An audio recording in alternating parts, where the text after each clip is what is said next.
waxaan ugu mahadnaqayaa arrintaasi soo ragii keenay fikradda iyo intii ka ajiibtayba waxaan leeyahay jazaakumul khayr waxana wanaagsan targetkeenu maanta waxa weeyaan inaynu bridge-kii arabsiyood oo guda iyo dibadba lagaga dhawaaqay oo horteen uu ku dhawaaqay maayirkeenu uu yiri bridge-kii baanu dhisaynaa waxay dumarka alkhayriyana maanta ay yiraahdeen maadaama aanu gobolkii u rabnay inaan wax u qabanno waxaanu rabnaa inaanu dhisno inaanu wax ka qabanno airportkii markaa bal iyo wadooyinkii gobolka oo dhan oo loo baahan yahay markaa bal inaku targetkeena aynu maanta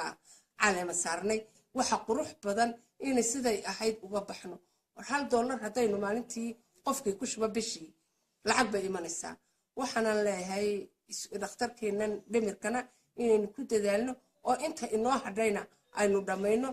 wana wax maxay hayday sanduuqani gobolka oo dhan buu yahay meel kaliya un maaha maanta hadii dhimirka la dhameeyana waa hagagsan yahay hadaynu u dhaqaaqno meel alla meeshaynu niraano sanduuqani waa waxaynu ku ridanay wixii un banaanu kala midha baxayna waxaan ilaahay ka rajaynayaa sida quruxda badan aynu iskugu nimid inaynu ku dhamaystirno waxaanuna inoogu fulaan wasalaam calaykum waraxmatullahi